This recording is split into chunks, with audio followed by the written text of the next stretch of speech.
ഇന്നത്തെ കഥയിലേക്ക് എല്ലാവർക്കും സ്വാഗതം. അങ്ങനെ ഷാരിയും നമ്മുടെ യാമിനിയും തമ്മിൽ മുട്ടം വഴക്കാണ്. അപ്പം യാമിനി കുറേ കാര്യങ്ങളൊക്കെ പറയുന്നുണ്ട്. നീ ഇല്ലേ ഇവിടെ ജീവിക്കേണ്ടവളൊന്നല്ല, നീ നിൻ്റെ ഭർത്താവും നിൻ്റെ മകളും കൂടി ഇത്രയും കാലം മാഡത്തിൻ്റെ ജീവിതം തകർത്തെന്നൊക്കെ പറയുന്ന സമയത്ത് ഷാരിക്ക് അങ്ങോട്ട് ദേഷ്യം വരികയാണ്. ഷാരി പറയുന്നുണ്ട്, നോക്കിക്കോടി, ഇതൊക്കെ ഞാൻ രൂപയോട് പറയും. അയ്യടാ, നീ രൂപയോട് പറഞ്ഞെന്ന് വെച്ചിട്ട് എന്നെ ഒന്നും ചെയ്യില്ല, മാഡം എനിക്ക് കൈ തരികയേ ചെയ്യുള്ളൂ, നീ നോക്കിക്കോ, ഞങ്ങളെല്ലാവരും തിരിച്ചിവിടെ വന്ന് താമസിക്കുമെന്ന് പറഞ്ഞപ്പോഴും യാമിനി പറയുന്നുണ്ട്, അങ്ങനെ നിങ്ങൾ താമസിച്ചാലേ ഞാൻ സേനൻ സാറിനോടും കിരൺ സാറിനോടും ഒക്കെ പറയും. അപ്പോൾ ഷാരി തിരിച്ചോട്ട് പറയാണ്, നിനക്കൊന്നും കാര്യമായിട്ട് അറിയില്ലടി, ഇതിലൊക്കെ കുറേ കളികളുണ്ടെന്ന്. എന്ത് കളികളുണ്ടാവാൻ? ഒരു കളികളും ഇല്ല. ഇനി കൂടിപ്പോയി എന്താ സംഭവിക്കുക വെച്ചാൽ നീയും നിൻ്റെ കെട്ടിയോനും വേണേൽ ജയിലിൽ പോകും, നിൻ്റെ മോളാണെങ്കിൽ നരകെ അതിനനുഭവിക്കും. സരീവിനെ കൊണ്ടാണ് പറയുന്നത്. അപ്പോഴേക്കും ഷാരിക്ക് ദേഷ്യം വരികയാണ്. നിർത്തടി, കരിനാക്കെടുത്ത് വളയ്ക്കുന്നോ? ആ അതെ, എൻ്റെ കരിനാക്ക് തന്നെയാ. അതുകൊണ്ടേ ഞാൻ പറഞ്ഞാലേ അതുപോലെ തന്നെ സംഭവിക്കും. പിന്നെ എന്നെ തല്ലാനോ മറ്റോ വന്നാലേ ഞാൻ കഴുത്തിന് കയറി പിടിക്കും. ജോലി ചെയ്യുന്ന കയ്യാ ഇത്, പൊരുതാൻ വന്നാലേ നീയേ തോക്കത്തുള്ളൂ. ഷാരി ഇങ്ങനെ കടിച്ചു പിടിച്ച് നിൽക്കുകയാണ് ദേഷ്യമൊക്കെ. യാമിനിയാണെങ്കിൽ രൂപ പറഞ്ഞത് പ്രകാരം മാക്സിമം പ്രവോക്ക് ചെയ്യുന്നുണ്ട്. നിന്റെ ഭർത്താവും നീയും കാരണേ എത്ര കാല മാഡവും സേനൻ സാറും അകന്നു കഴിഞ്ഞത്. അപ്പം ഷാരി പറയുന്നുണ്ട്, എൻ്റെ ഭർത്താവ് പറഞ്ഞത് ഒക്കെ ശരിയാടി. പിന്നെ ഇപ്പോൾ അവളുടെ ഭർത്താവും മക്കളും മരുമകളൊക്കെ കൂടിയാണ് അവരെ വീണ്ടും ഒരുമിപ്പിച്ചിരിക്കുന്നത്. അപ്പോൾ യാമിനി വീണ്ടും കടിച്ചു കീറുകയാണ്. പിന്നെ അവരൊക്കെ ഒരുമിക്കണ്ടേ? പിന്നെ ബഗാസൂറിനെ പോലെ ഒരു ആങ്ങളെയും അയാളുടെ ഭാര്യയും മോളെയൊക്കെയാണോ അവർ അംഗീകരിക്കേണ്ടത്? അപ്പോൾ ഷാരിയും പറയുന്നുണ്ട്, കുറേ വർഷങ്ങളൊക്കെ ഞങ്ങൾ ഒരുമിച്ചാടി താമസിച്ചിരുന്നത്. അപ്പോൾ യാമിനി പരിഹാസത്തോടെ പറയുന്നുണ്ട്, അന്ന് മേഡത്തിന് ജീവിതം ഉണ്ടായിരുന്നില്ല, ഇപ്പോഴാ മേഡത്തിന് ജീവിതവും സന്തോഷവും ഒക്കെ കിട്ടി വന്നത്. അതിനൊന്നും ഷാരിക്ക് മറുപടിയില്ല. സംഭവം ശരിയാണെന്നുള്ളത് ഷാരിക്കും അറിയാവുന്നത് തന്നെയാണ്. അപ്പോൾ യാമിനി പറയുന്നുണ്ട്, അതെ, ഇതൊക്കെ നേരിട്ട് കാണുന്ന കൂട്ടത്തിലാണ് ഞാൻ. അതിൻ്റെ ഇടയിലേക്കാ വിഷം തുപ്പാനായിട്ട് ഇങ്ങോട്ടേക്ക് എഴുന്നള്ളിയിരിക്കുന്നത്. ക്ഷമ കിട്ട അവസാനം ഷാരി ദേഷ്യത്തോടെ പറയുന്നുണ്ട്, നീ ഇനി ഒരക്ഷരം മിണ്ടരുത്. അപ്പോൾ യാമിനി വിട്ടുകൊടുക്കുന്നില്ല. ഒരക്ഷരമല്ല, 1000 അക്ഷരം ഞാൻ മിണ്ടും, നിന്നേക്കാളും കൂടുതൽ മിണ്ടും, മലയാളത്തിലും ഇംഗ്ലീഷിലും. നിനക്കറിയാലോ, ഫ്രോഡ് റോസ്കലാണ് നീ. യാമിനിക്ക് പറഞ്ഞിട്ട് അങ്ങോട്ട് തീരുന്നില്ല ദേഷ്യവും. നമ്മുടെ മമ്മൂട്ടിയുടെ സിനിമയിൽ പറഞ്ഞ പോലെ തളയെ കലിപ്പ് തീരണില്ല എന്ന് പറഞ്ഞ പോലെ യാമിനിയുടെ അവസ്ഥ. പറയാൻ കൂടെ രൂപ സമ്മതം കൊടുത്തപ്പോൾ പിന്നെ യാമിനി അങ്ങോട്ട് തകർക്കുകയാണ്. അപ്പോഴേക്കും ഷാരി ചോദിക്കുന്നുണ്ട് ദേഷ്യത്തോടെ, എന്താടി നീ പറഞ്ഞത്? അതേടി അതെ, അതിനപ്പുറം വാക്കുണ്ടെങ്കിൽ അതും കൂടെ വെച്ചിട്ടാണ് നിന്നെയൊക്കെ വിളിക്കേണ്ടത്. യാമിനി ഒട്ടും വിട്ടുകൊടുക്കുന്നില്ല. യാമിനി വീണ്ടും കളിയാക്കാണ്, ഇപ്പോൾ ഒന്നും ഇല്ലാതായല്ലോ, എനിക്ക് കുറച്ച് കഴിയുമ്പോഴേ മോളുടെ ജീവിതവും തകരും. ആ ഒരു കാര്യത്തിൽ മാത്രം ഷാരിക്ക് വിട്ടുവീഴ്ചയില്ല. എടീ, എൻ്റെ മരുമോനുണ്ടല്ലോ, പൊന്നാടി പൊന്ന്. അത് കേൾക്കുമ്പോൾ യാമിനിക്ക് ചിരി വരികയാണ്. പക്ഷെ കൂടുതലൊന്നും വിട്ടു പറയാനുള്ള പെർമിഷൻ ഇല്ലാത്തതുകൊണ്ട് കളിയാക്കി ചിരിക്കുകയാണ്. അവൻ്റെ ഒപ്പേ എൻ്റെ മോള് സ്വർഗതുല്യമായ ജീവിതമാടി നയിക്കുന്നത്. അപ്പം യാമിനി പറയാണ്, അതെ, നരകാവാൻ അധിക സമയമൊന്നും വേണ്ട. അപ്പം ഷാരി സംശയത്തോട് ചോദിക്കുന്നുണ്ട്, എൻ്റെ മോനെ ആരെങ്കിലും കൊല്ലൂന്ന് പറഞ്ഞത് നീ കേട്ടതാണോടി? അയ്യോ, അവനെ ആരും കൊല്ലത്തൊന്നുമില്ല, പക്ഷേ അവൻ നിങ്ങളെയൊക്കെ കൊല്ലും. ഇപ്പോഴേ കൊന്നോണ്ടിരിക്കുവാണല്ലോ. യാമിനി ചിരിച്ചുകൊണ്ട് പറയാണ്. അപ്പോൾ ഷാരി ദേഷ്യത്തോടെ പറയുന്നുണ്ട്, ആരെക്കുറിച്ച് എന്ത് വേണമെങ്കിലും നീ പറഞ്ഞോ, പക്ഷേ എൻ്റെ മരുമോനെക്കുറിച്ച് പറഞ്ഞേക്കരുത്. അപ്പോൾ യാമിനിയും പറയുന്നുണ്ട്, അയ്യോ, ഇനി ഞാനൊന്നും പറയുന്നില്ല, പക്ഷേ കുറച്ച് കഴിയുമ്പോഴേ നീയും നിൻ്റെ ഭർത്താവും മോളും ഒക്കെ പറയും കേട്ടാ. ഷാരി ഇങ്ങനെ സംശയത്തോടു കൂടി നോക്കുകയാണ്. എല്ലാവരും എന്താ ഇങ്ങനെ സംസാരിക്കുന്നതെന്നുള്ളൊരു അർത്ഥത്തിൽ. ഇത് തന്നെയാണല്ലോ രാഹുൽ ഇവരോട് പറഞ്ഞുകൊണ്ടിരിക്കുന്നത്. അപ്പോഴേക്കും യാമിനി പുച്ഛത്തോടെ പറയുന്നുണ്ട്, അടങ്ങിയിരിക്കടി അവിടെ. പുച്ഛത്തോടെ മുഖത്തൊരു ആട്ടും കൊടുത്തിട്ടാണ് യാമിനി പോകുന്നത്. ഒക്കെ കൂടി ആയപ്പോഴേക്കും ഷാരിയുടെ കൺട്രോൾ പോവാണ്. ഷാരി സ്വയം പരിതപിക്കുകയാണ്. വീട്ടുജോലിക്കാർ കൂടി കയറി മേയ്യ, വല്ലാത്തൊരു അവസ്ഥ തന്നെ എൻ്റെ എന്നൊക്കെ വിചാരിച്ച് ഇങ്ങനെ സ്വയം ശപിച്ചുകൊണ്ട് അവിടെ നിൽക്കുകയാണ്. അതേസമയം കല്യാണിയുടെ വീട്ടിൽ ദീപ കല്യാണിയോടും കിരണിനോടായിട്ട് പറയുന്നുണ്ട്, എന്തായാലും മോൻ്റെ അമ്മയോടൊന്ന് സൂക്ഷിക്കാൻ പറയണം, അവൾ ചാരപ്പണി ചെയ്യാൻ വേണ്ടി തന്നെ ആയിരിക്കും ആ വീട്ടിൽ കയറിയിരിക്കുന്നത്. ഇപ്പം എല്ലാം നഷ്ടപ്പെട്ടില്ലേ, ആഗ്രഹിച്ച സ്വത്തിൻ്റെ പകുതിയും സോണിയുടെ ഭർത്താവിൻ്റെയും പേരിൽ എഴുതി വെച്ചില്ലേ, അതിൻ്റെയൊക്കെ ദേഷ്യം തീർക്കാനായിരിക്കും അങ്ങോട്ട് പോയിരിക്കുന്നേ. അപ്പം കല്യാണി കിരണിനോട് പറയുന്നുണ്ട്, അത് തന്നെയാണ് കിരണേട്ട എനിക്കും തോന്നുന്നേ. അപ്പോഴേക്കും കിരണിൻ്റെ ഫോണ് ബെല്ലടിയാണ്. എടുത്തു നോക്കുന്ന സമയത്ത് അമ്മയാണ്. നിങ്ങളൊക്കെ പറഞ്ഞത് ശരിയാ, അമ്മയാ വിളിക്കുന്നത് പറഞ്ഞിട്ടാണ് കോൾ എടുക്കുന്നത്. എടുത്തപ്പോൾ തന്നെ പക്ഷേ രൂപ സന്തോഷത്തോടെയാണ് സംസാരിക്കുന്നത്. മോനെ, പെട്ടെന്ന് തന്നെ ഒന്ന് TV വെച്ച് നോക്ക്. എന്താ അമ്മേ? ഇപ്പം എല്ലാ ചാനലിലും ഒരേ ന്യൂസ് തന്നെ ആയിരിക്കും, കണ്ടിട്ട് എന്നെ വിളിക്ക്. പക്ഷെ സന്തോഷത്തോടെയാണ് രൂപ സംസാരിക്കുന്നതെന്ന് മനസ്സിലാവുകയാണെങ്കിലും കിരണിന് നല്ല വെപ്രാളുണ്ടായിരുന്നു. ശരി അമ്മേ എന്ന് പറഞ്ഞ് ആ ഒരു ടെൻഷനോട് കൂടി തന്നെയാണ് കിരൺ കോൾ കട്ട് ചെയ്യുന്നത്. കിരൺ കോൾ കട്ട് ചെയ്യുന്ന ആ ഒരു മുഖഭാവം കാണുമ്പോൾ തന്നെ ദീപക്കും അതുപോലെ തന്നെ കല്യാണിക്കൊക്കെ വെപ്രാളാവുന്നുണ്ട്. കോൾ കട്ട് ചെയ്ത ഉടനെ തന്നെ കിരൺ പറയുന്നുണ്ട്, അമ്മ ന്യൂസ് വെക്കാൻ പറഞ്ഞു. കിരൺ ടി വി വെച്ചപ്പോൾ തന്നെ ന്യൂസിൽ പൊതുവെ അങ്ങനെയാണല്ലോ സീരിയൽ, ഇവർ വെക്കുന്ന എന്താണ് അവർ ആ ഒരു കണ്ടന്റ് മാത്രമാണ് ഡയറക്റ്റായിട്ട് ന്യൂസിൽ വരിക. റഷ്യൻ കൾച്ചറിൽ നടന്ന ചിത്രപ്രദർശനത്തിലാണ് RS കൺസ്ട്രക്ഷൻ്റെ MDയും കമ്പനിയുടെ ആർട്ട് സെക്ഷൻ മേധാവിയുമായ കല്യാണിയുടെ പെയിൻറ്റിങ്ങുകൾക്ക് ഈ പുരസ്കാരം ലഭിച്ചിരിക്കുന്നത് എന്ന് പറഞ്ഞിട്ട് കല്യാണിയുടെ ഒരു ചെറുതായിട്ടൊരു ഫോട്ടോ ആ സൈഡിൽ വെച്ചിട്ടുണ്ടായിരുന്നു ന്യൂസ് വായിക്കുന്ന റീഡർ.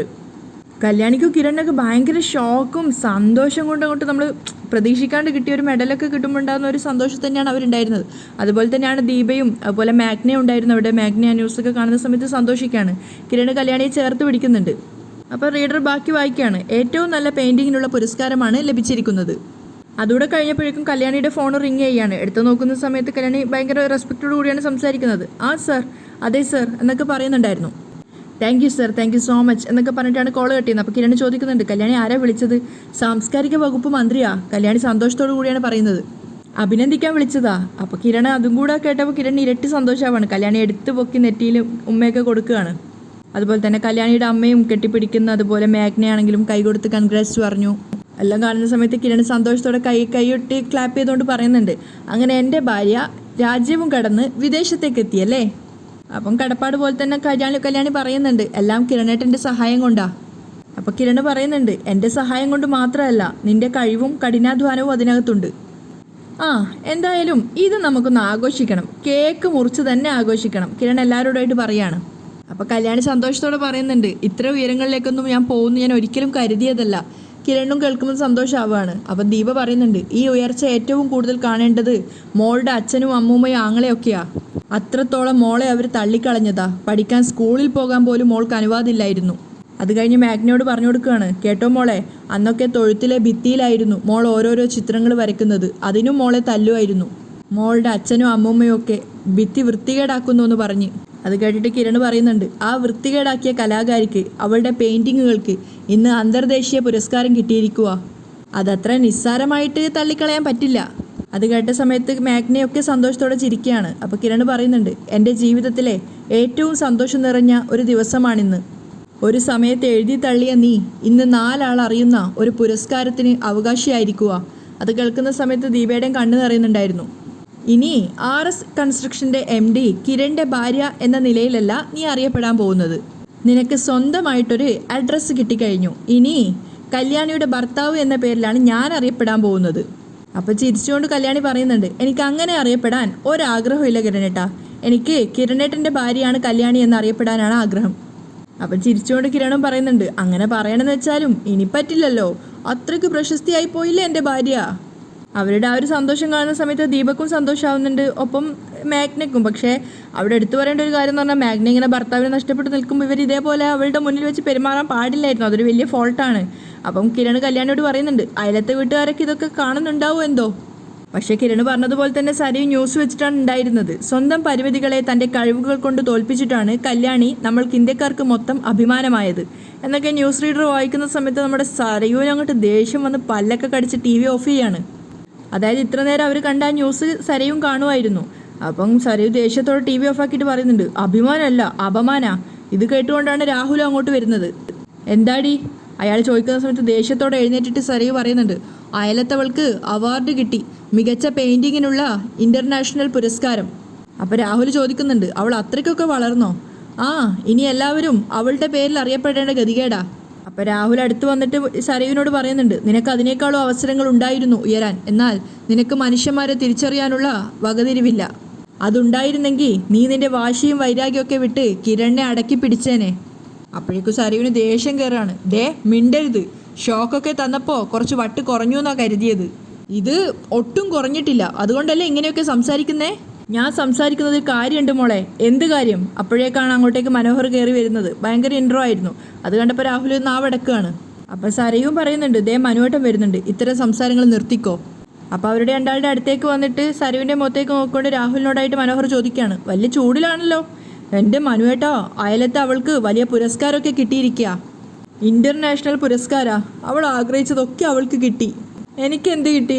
സരു ഇങ്ങനെ സങ്കടത്തോടെ പറയുമ്പോൾ രാഹുൽ ചിരിച്ചുകൊണ്ട് പറയാണ്, നിനക്കിതുപോലെ നല്ലൊരു ഭർത്താവിനെ കിട്ടിയില്ലേ മോളെ. അത് കേട്ടപ്പോൾ ശരിക്കും സരയും മനോഹറും ഒരുപോലെ ഷോക്ക് ആവുന്നുണ്ട്. കാരണം സരുവിനെ സംബന്ധിച്ച് അച്ഛൻ അങ്ങനെ പറയാത്തതാണ്. മനോഹർ ഇങ്ങനെ അത്ഭുതത്തോടെയാണ് കേട്ട് നിൽക്കുന്നത്. ഇയാളിനി പരിഹസിച്ചതാണോ എന്നൊരു അർത്ഥത്തിൽ നോക്കുന്നുമുണ്ട്. അപ്പോൾ സരയു പറയുന്നുണ്ട്, അതെ, അത് മാത്രമാണ് ആകെയുള്ള നേട്ടം. ഒരു സമയത്ത് ഞാൻ എന്താഗ്രഹിച്ചാലും പറയുന്നതിന് മുമ്പ് അത് നേടിത്തരുന്ന ആളായിരുന്നു എൻ്റെ അച്ഛൻ. ഇന്നിപ്പോൾ തലയ്ക്ക് സുഖമില്ലാതെ ഓരോ പിച്ചും പേയും പറയുക. അപ്പം മനോഹർ പറയുന്നുണ്ട്, ഇനിയും ഈ അസുഖം മാറിയില്ലെങ്കിൽ ഇനിയും ഷോക്ക് തരേണ്ടി വരുമെന്നാണ് ഡോക്ടർ പറഞ്ഞിരിക്കുന്നത്. അപ്പം രാഹുൽ ദേഷ്യത്തോടെ പറയുന്നുണ്ട്, കൊണ്ടുപോയി അവന്മാരുടെ കൈ കൊടുക്ക്, അവന്മാർ ഷോക്ക് അടിപ്പിച്ച് കൊല്ലട്ടെ. അപ്പോൾ സരയു ദേഷ്യത്തോടെ പറയുന്നുണ്ട്, എൻ്റെ മനോഹരനോട് ചൂടാവരുത്, അതെനിക്ക് സഹിക്കാൻ പറ്റില്ല. ഒന്നാമതേ അയലത്തവളുടെ വിജയം കണ്ടിട്ട് തലയ്ക്ക് വട്ടി പിടിച്ചിരിക്കുക, അതിൻ്റെ കൂടെ ഇനി അച്ഛൻ്റെ വർത്താനം കൂടെ വേണ്ട എന്നും പറഞ്ഞ് സരയു പോവാണ്. അപ്പം മനോഹർ പറയുന്നുണ്ട്, ഇടയ്ക്കും ഉറക്കും കുത്തൽ കുറച്ച് കൂടുന്നുണ്ട് കേട്ടോ, ഞാനിങ്ങളുടെ സംസാരത്തിലൂടെ മാത്രമല്ലേ നിന്നെ കുത്തുന്നുള്ളൂ. രാഹുൽ ചോദിക്കുന്നുണ്ട്, അല്ലാതെ കടാരെടുത്ത് നിന്റെ നെഞ്ചത്ത് കുത്തുന്നൊന്നുമില്ലല്ലോ. അവസരം കിട്ടിയാ ബഗാസുരൻ അതും ചെയ്യുമെന്ന് എനിക്കറിയാം. മാത്രമല്ല മനോഹർ ദേഷ്യത്തോട് പറയുന്നുണ്ട്, ഇനിയും എന്നോട് ഇടഞ്ഞിട്ട് മെൻ്റൽ ഹോസ്പിറ്റലിൽ പോയി കിടക്കണോ? ഇനി ഞാൻ മെൻ്റൽ ഹോസ്പിറ്റലിലല്ലടാ, ജയിലിലാണ് പോയി കിടക്കുന്നത്, നിന്നെ കൊന്നിട്ട്. പക്ഷെ മനോഹർ പറയുന്നുണ്ട്, എടോ, ഞാൻ പറഞ്ഞ തൻ്റെ ഭാര്യയും മോളും എന്തും കേൾക്കും. താരയുടെ മകളാണ് അവൾ എന്നുള്ളത് അവൾ താര പറഞ്ഞിട്ട് വിശ്വസിച്ചിട്ടില്ല, പക്ഷേ ഞാൻ പറഞ്ഞ അവൾ അതും വിശ്വസിക്കും. കള്ളങ്ങൾ പറയുന്നതിൽ ഡിസ്റ്റിങ്ഷൻ എടുത്തതാണ് ഈ നാവ്, പക്ഷേ ഈ നാവേ 10 മാറ്റാ എൻ്റെ ഭാര്യയുടെയും അവളുടെ അമ്മയുടെയും കാഴ്ചപ്പാടിൽ. അതുകൊണ്ട് വെറുതെ ആ നാവിന് പണിയുണ്ടാക്കരുത്. എത്ര കാലം നീ ഇങ്ങനെ കള്ളം പറഞ്ഞ് ജീവിക്കൂടാ? രാഹുൽ ചോദിക്കുന്നുണ്ട്. 10-25 വർഷക്കാലം നിങ്ങളുടെ പെങ്ങളെ പറ്റിച്ചില്ലേ? നിങ്ങളുടെ പെങ്ങളെ അളിയനെ രണ്ടാക്കി നിർത്തിയില്ലേ? അതുപോലെ തന്നെയാണ് ചില കള്ളങ്ങൾ പറഞ്ഞാൽ ആയുസ് തീരുന്നത് വരെ അതിങ്ങനെ ചെറുതായി തലയ്ക്ക് മുകളിൽ തന്നെ നിൽക്കും. ഞാനൊരു വിരുന്നുകാരനാ, ഇന്നല്ലെങ്കിൽ നാളെ പോവും. അത് അങ്ങനെ പോകുമ്പോൾ വെറുതെ ഭാര്യയും മോളും തനിക്ക് വിഷം തന്ന് കൊല്ലാനുള്ള അവസരം താനായിട്ടുണ്ടാക്കരുത്. രാഹുൽ ദേഷ്യത്തോടെ നിൽക്കുകയാണ്. അതേസമയം രൂപയുടെ വീട്ടിൽ ഭയങ്കര സന്തോഷത്തിലാണ് അവരെല്ലാവരും. ഒരു സമയത്ത് കല്യാണി മോളെ ആരും വിലവെച്ചില്ല. ഇന്ന് കല്യാണിയുടെ മോളുടെ പേരിലാണ് നമ്മളൊക്കെ അറിയപ്പെടാൻ പോകുന്നത്. സേനം പുഞ്ചിരിച്ചുകൊണ്ടാണ് പറയുന്നത്. ഇതൊക്കെ ഷാരിയും കേൾക്കുന്നുണ്ട്. അവരെ കാണാൻ നല്ലോണം ചിരിക്കുകയാണെങ്കിൽ ഉള്ളിൽ നല്ല ദേഷ്യമുണ്ട്. അപ്പോൾ രൂപ പറയുന്നുണ്ട്, കിരണിൻ്റെ കാര്യം പോട്ടെ, പക്ഷേ കല്യാണി മോളുടെ കാര്യം തന്നെ ആലോചിച്ച് നോക്കിയാൽ അവൾ എങ്ങനെ ജീവിച്ച കുട്ടിയാ? തൊഴുത്തിൽ കിടന്ന് വളർന്നവളാ, തൊഴുത്തിലെ ഭിത്തിയിൽ പടം വരച്ച് തൃപ്തി കണ്ടെത്തിയവളാ. ഇന്ന് ഇൻ്റർനാഷണൽ ലെവലിലെത്തി. അത് കേട്ടപ്പോൾ ഷാരിയും ചിരിച്ചുകൊണ്ട് പറയുന്നുണ്ട്, അതൊക്കെ അവളുടെ മനസ്സിൻ്റെ വലിപ്പ രൂപേ. അപ്പോൾ യാമിനി കളിയാക്കിക്കൊണ്ട് പറയുന്നുണ്ട്, അയ്യോ, എവിടം കൊണ്ടാ ഈ പറയുന്നതെന്ന് എല്ലാവർക്കും അറിയാം. എത്ര തവണ ആ പാവത്തിനെ കൊല്ലാൻ നോക്കിയതാ നിൻ്റെ മോള്. അത് കേട്ടപ്പോൾ ഷാരി രൂപയോട് പറയുന്നുണ്ട്, രൂപ ഇവളോട് എന്നോട് മാന്യമായിട്ട് സംസാരിക്കാൻ പറയും, നീ എടി നോക്കി ഇവളെന്നെ വിളിക്കുന്നത്. അപ്പോൾ സേനം പറയുന്നുണ്ട്, ദേ അങ്ങനെയേ വിളിക്കൂ, അത് കേൾക്കാനുള്ള മനസ്സുണ്ടെങ്കിൽ മാത്രം ഇവിടെ നിന്നാൽ മതി. അപ്പോഴേക്ക് ഷാരി അടങ്ങുകയാണ്. ഓ, ഞാനൊന്നും പറയുന്നില്ല, അവിടെ പോയി സമനില തെറ്റിയ ആളുടെ കയ്യിൽ നിന്നും അടികൊള്ളുന്നതിനേക്കാളും നല്ലതല്ലേ ഇവളുടെയൊക്കെ ആട്ടും തുപ്പും ഏറ്റാലും ഇവിടെ തന്നെ നിൽക്കുന്നത്. അപ്പോഴേക്കും കിരണും കല്യാണിയും കൂടെ അങ്ങോട്ടേക്ക് വരുന്നുണ്ട്. അവരെല്ലാവരും സന്തോഷത്തോടു കൂടി പരസ്പരം ആലിംഗനൊക്കെ ചെയ്യുകയാണ്. അതുപോലെ തന്നെ സേനനാണെങ്കിലും കല്യാണി ഒരുപാട് അപ്രീഷിയേറ്റ് ഒക്കെ ചെയ്യുന്നുണ്ട്. അതിനുശേഷം ഷാരിയെ കാണുന്ന സമയത്ത് എല്ലാവരുടെയും മുഖത്തൊരു ആ തെളിച്ചൊക്കെ അങ്ങോട്ട് പോവുകയാണ്. അപ്പോൾ കിരൺ പുഞ്ചിരിച്ചുകൊണ്ട് പറയുന്നുണ്ട്, ഇന്ന് ലോകത്തിൻ്റെ നെറുകയിലെത്തി നിൽക്കുക എൻ്റെ ഭാര്യ. അപ്പോൾ സേനനും പറയുന്നുണ്ട്, എടാ, അതാണ് ഈ പെണ്ണിൻ്റെ കരുത്തെന്ന് പറയുന്നത്. ഇനി നീ കല്യാണിയുടെ ഭർത്താവ് എന്ന പേരിൽ അറിയപ്പെടാൻ പോകുന്നത്. അപ്പം കിരൺ ചിരിച്ചുകൊണ്ട് പറയുന്നുണ്ട്, ആ അതെ, അങ്ങനെ അറിയപ്പെടുന്നതിൽ എനിക്ക് അഭിമാനമേ ഉള്ളൂ. എനിക്ക് പക്ഷേ കിരണേട്ടൻ്റെ പേരിൽ അറിയപ്പെടാനാണ് ഇഷ്ടം. കല്യാണി പറയുന്ന കേട്ടപ്പോൾ അവർ സന്തോഷത്തോടു കൂടി പറയുന്നുണ്ട് സേനൻ. അതുകൊണ്ടാണല്ലോ പല മാധ്യമങ്ങളും വിളിച്ചു ചോദിച്ചപ്പോൾ കിരണേട്ടനാണ് എൻ്റെ ശക്തിയെന്ന് മോള് പറഞ്ഞത്. അതൊക്കെ കേൾക്കുമ്പോൾ കിരണിന് സന്തോഷമാവുന്നുണ്ട്. മാത്രമല്ല കല്യാണി പറയുന്നുണ്ട്, അതാണല്ലോ അച്ഛൻ സത്യം. ഇതൊക്കെ കേട്ടിട്ട് ഷാരിക്ക് അങ്ങോട്ട് ദേഷ്യം ഉള്ളിൽ വരുന്നുണ്ട്. പക്ഷെ ഒന്നും പ്രകടിപ്പിക്കാതെ ചിരിച്ച് കണ്ടു നിൽക്കുകയാണ്. അപ്പം കല്യാണി കിരണിനെ ചേർത്ത് പിടിച്ചുകൊണ്ട് പറയുന്നുണ്ട്, കിരണേട്ടൻ ഇല്ലെങ്കിൽ ഈ കല്യാണി ഉണ്ടാവുമായിരുന്നോ? അപ്പോൾ ഷാരിയുടെ മുഖത്തുള്ള ആ പുഞ്ചിരിയൊക്കെ മാഞ്ഞൊരു ദേഷ്യം പോലെ വലിഞ്ഞു മുറുകി നിൽക്കുകയാണ്. പക്ഷെ പ്രകടിപ്പിക്കാനും വയ്യ. അപ്പോൾ കിരൺ ചോദിക്കുന്നുണ്ട്, അല്ല, ഇതെല്ലാം കേട്ടുകൊണ്ട് ഒരാളിവിടെ നിൽക്കുവാണല്ലേ? നിങ്ങളുടെ മോള് ഇതൊക്കെ അറിഞ്ഞോ? ആ, അറിഞ്ഞു, അവൾക്ക് നല്ല സന്തോഷമായി, ഷാരി പറയാണ്. അപ്പം കിരൺ ചോദിക്കുന്നുണ്ട്, ഇവളുടെ വിജയം കണ്ട് സന്തോഷിക്കാൻ നിങ്ങളുടെ മോൾക്ക് പറ്റുമോ? നിങ്ങൾക്കും നിങ്ങളുടെ ഭർത്താവിനും പറ്റുമോ? അപ്പോൾ സേനം പറയുന്നുണ്ട്, എടാ, ഉള്ളിലെ അമർഷം എങ്ങനെ തീർക്കണം എന്നറിയാതെ നിൽക്കുക, എന്നിട്ട് സന്തോഷം നടിക്കുക, നാണയില്ലാതെ. അപ്പോൾ ഷാരി സങ്കടത്തോടെ പറയാണ്, ഇനിയിപ്പോൾ ഞാൻ എന്ത് പറഞ്ഞാലും നിങ്ങളൊന്നും വിശ്വസിക്കാൻ പോകുന്നില്ല. അപ്പോൾ കല്യാണിയും പറയുന്നുണ്ട്, അതുകൊണ്ടൊന്നും പറയാത്തത് തന്നെയാണ് നല്ലത്. ഇനി ഈ മാറ്റം ആത്മാർത്ഥമായിട്ടാണെങ്കിൽ നിങ്ങൾക്ക് തന്നെ അത് നല്ലത്. കാരണം വലിയൊരു തകർച്ച നിങ്ങളുടെ മുന്നിലുണ്ട്. ഇതുവരെ ഒന്നും സംഭവിച്ചിട്ടില്ല. ഒന്നും മറുപടി പറയുന്നില്ലെങ്കിൽ ഷാരി മനസ്സിൽ ചിന്തിക്കുന്നുണ്ട്, നിൻ്റെയൊക്കെ പ്രാർത്ഥനയാടി എല്ലാം തകർക്കുന്നത്. അപ്പോൾ സേനം പറയാ, മോള് പറഞ്ഞത് സത്യ, എന്നെയും രൂപയും തമ്മിൽ വർഷങ്ങളായി ഇവർ അകറ്റി നിർത്തിയേ. അതുകൊണ്ടാ നിനക്കിപ്പോൾ ഭർത്താവിനെ കൊണ്ട് ശല്യം ഉണ്ടായിരിക്കുന്നത്. ദാമ്പത്യം ഉണ്ടല്ലോ, അത് നഷ്ടപ്പെടാൻ പോകുന്നത് നിനക്കാ. കിരണും പറയുന്നുണ്ട്, നിങ്ങളെ കരഞ്ഞ് അവസാനിക്കും. അതാണ് ഇനി സംഭവിക്കാൻ പോകുന്നത്. അപ്പോൾ ഷാരി ഒക്കെ കേട്ട് നിന്നിട്ട് പറയുന്നുണ്ട്, അതൊക്കെ അറിയാവുന്നത് കൊണ്ടാ ഞാൻ ഇങ്ങോട്ട് പോകുന്നത്. നിങ്ങളിനി എന്ത് പറഞ്ഞാലും ഞാനിവിടുന്ന് പോവത്തില്ല. അവസാനത്തെ ആണിക്കല്ലെന്ന രീതിയിൽ തന്നെയാണ് ഷാരി പറയുന്നത്, ഒരു തരത്തിലും പോവില്ല എന്നുള്ള ഉറപ്പിൽ. അതിനുശേഷം പറയുന്നുണ്ട്, ആ പിന്നെ കല്യാണി മോളെ, ഇന്നത്തെ ഈ സന്തോഷത്തിന് ഞാൻ കുറച്ച് പായസം ഉണ്ടാക്കൂട്ടോ. അപ്പം തന്നെ യാമിനി പറയുന്നുണ്ട്, വേണ്ട വേണ്ട വേണ്ട വേണ്ട, ഞാൻ ഉണ്ടാക്കിക്കോളാം. നിങ്ങളെ അടുക്കളയിലോട്ട് കയറുകയേ വേണ്ട. എന്തെങ്കിലും ഉണ്ടാക്കുന്നതേ കഴിച്ചാൽ മാത്രം മതി കേട്ടാ. ഇവിടെ ആർക്കും നിങ്ങൾ ഉണ്ടാക്കുന്ന ഫുഡിനോട് ഒരു താല്പര്യവും ഇല്ല. അതിനുശേഷം യാമിനി കല്യാണിയോട് പറയാണ്, മോളെ ഞാൻ ഉണ്ടാക്കാട്ടോ, പായസം മാത്രം പോരാ, കേക്ക് മുറിക്കണം, ഇന്നത്തെ ദിവസം നമുക്ക് അടിച്ച് പൊളിക്കണം. അതുപോലെ കമ്പനിയിലും എല്ലാവരും കാത്തിരിക്കുക. ഹരി ഉൾപ്പെടെ സേനനും പറയുന്നുണ്ട്. ഇവിടുത്തെ ആഘോഷങ്ങളെല്ലാം കഴിഞ്ഞ് അങ്ങോട്ട് ചെല്ലുമ്പോൾ നാളെ അവിടെയും ഉണ്ടാവും ആഘോഷം. കല്യാണിക്കും കിരണിനും ഒത്തിരി സന്തോഷമാവാണ്. അപ്പോൾ സേനൻ പറയുന്നുണ്ട്, മോളെ രാജകുമാരനാക്കാൻ വേണ്ടി നിൻ്റെ അച്ഛനും അമ്മൂമ്മയും വളർത്തിയവനിപ്പോൾ ജയിലില്ല. ആ സ്ഥാനത്താ ടി വിയിലും പത്രത്തിലൂടെയൊക്കെ നിൻ്റെ വിജയം കാണുന്നത്. ഇത് കല്യാണി മോളുടെ വിജയം മാത്രമാണ്. അപ്പോൾ കല്യാണി പുഞ്ചിരിച്ചുകൊണ്ട് പറയുന്നുണ്ട്, ഒരിക്കലും അല്ല അച്ഛാ, ഇതെൻ്റെ കിരണേട്ടൻ്റെ വിജയ. ഞാൻ വെറുതെ പറയുന്നതല്ല, കിരണേട്ടൻ ഇല്ലെങ്കിൽ ഞാനില്ല. ഏതൊരാണിൻ്റെയും വളർച്ചയ്ക്ക് പിന്നിൽ ഒരു പെണ്ണാണെന്നാ പറയാറ്. പക്ഷേ ഇവിടെ കാര്യങ്ങൾ തിരിച്ചാന്ന് മാത്രം. എൻ്റെ വളർച്ചയ്ക്ക് പിന്നിലുള്ളത് എൻ്റെ കിരണേട്ടനാ. ഷാരി ഒഴികെ ബാക്കി എല്ലാവർക്കും അത് കേൾക്കുന്ന സമയത്ത് അഭിമാനമാണ് തോന്നുന്നത്. ഷാരിക്കാണെങ്കിൽ ദേഷ്യം ഇങ്ങനെ വരുന്നുണ്ടായിരുന്നു. അങ്ങനെ സരീവിനെ വിളിച്ചിട്ട് ചോദിക്കുന്നുണ്ട്, മോളെ കാര്യങ്ങളൊക്കെ അറിഞ്ഞോ? അറിഞ്ഞായിരുന്നു.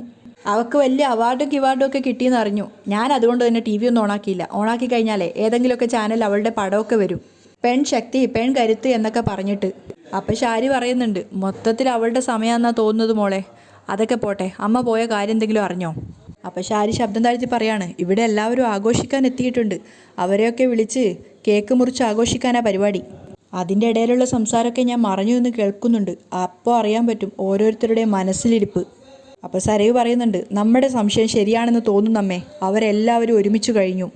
അങ്ങനെയാണെങ്കിൽ മോള് പറഞ്ഞതുപോലെ തന്ത്രപരമായി രൂപയെ അടുത്ത് വിളിച്ചിട്ട് അവളുടെ ആങ്ങളെ കൊണ്ട് തന്നെ അവളെ കൊല്ലിക്കണം. അത് തന്നെയാണ് വേണ്ടത്. പിന്നെ നമ്മുടെ ഏറ്റവും വലിയ ശത്രു അവർ തന്നെയാണ്. ഇത്രയും ക്രൂരമായിട്ട് നമ്മളെ ചതിപ്പിച്ച അവരെ അനുനയത്തിൽ അടുപ്പിച്ച് നിർത്തിയിട്ട് കൊല്ലുക തന്നെയാണ് വേണ്ടത്. അത് അച്ഛൻ തന്നെ ചെയ്തോളും. നമ്മൾ അതിലൊന്നും ഇടപെടേണ്ട കാര്യമില്ല. ഇപ്പോഴത്തെ സാഹചര്യത്തിൽ അച്ഛൻ പോയി ജയിലിൽ കിടന്നാലും കുഴപ്പമൊന്നുമില്ല. അപ്പം ഷാരിയും പറയുന്നുണ്ട്, ഞാനും അതുതന്നെ ആലോചിക്കുന്നത്. അങ്ങനെ വല്ലതും സംഭവിക്കുകയാണെങ്കിൽ നമുക്ക് മനുമോൻ്റെ കൂടെ അമേരിക്കയിലോട്ടേക്ക് പോവാലോ.